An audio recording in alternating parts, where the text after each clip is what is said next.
The poet Octavio Paz once said, "The word death is not pronounced in New York, in Paris, in London, because it burns the lips."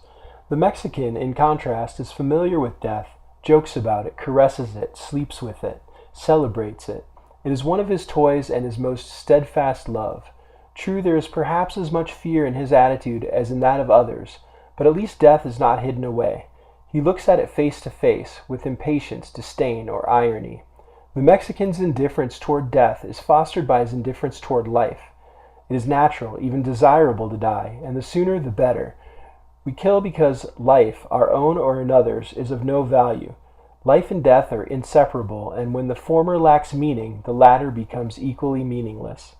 Mexican death is a mirror of Mexican life, and the Mexican shuts himself away and ignores both of them.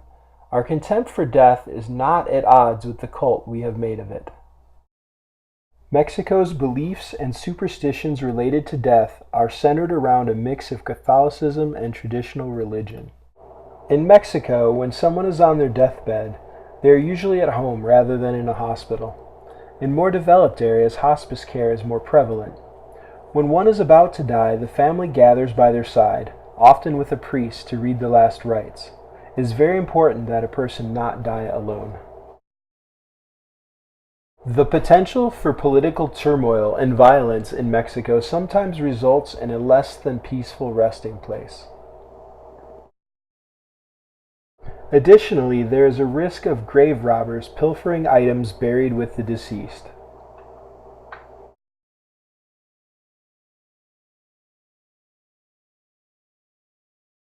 For this reason, there is a growing tendency in Mexico toward cremation. This way, remains are more easily moved and kept safe. This is the urn that holds the remains of Mexican singer-songwriter Jenni Rivera. However, as Catholicism is so prevalent, burial is still the preferred method over cremation. Traditionally, there is a wake, usually at home, but sometimes at a church or funeral home. Por tu trato especial, porque en cada despertar. This is often followed by a very animated funeral procession.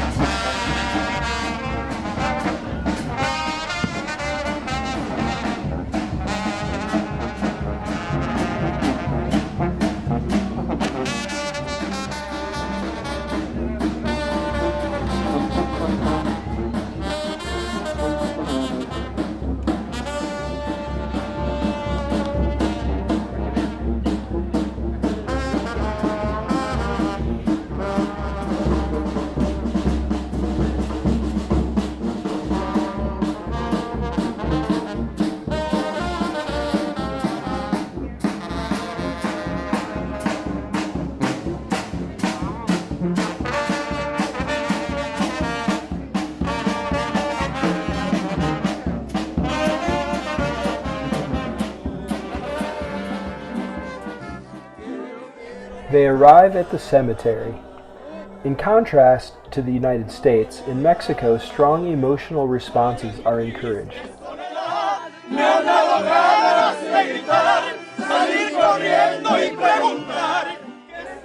Personal items, including things related to the departed's life and even liquor, are placed inside the casket before it is closed up.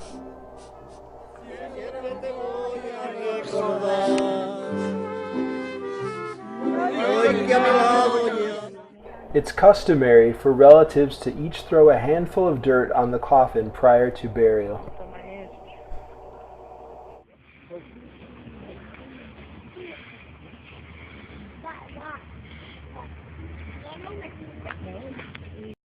For up to 9 days after the funeral, family and friends go to church to light candles.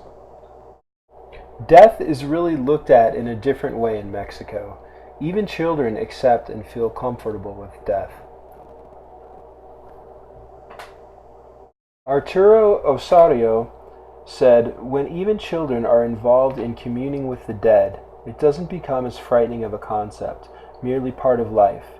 Skulls and images of saints and spirits won't scare them if they're used to breaking bread with them at the cemetery and communing with them at altars in their homes.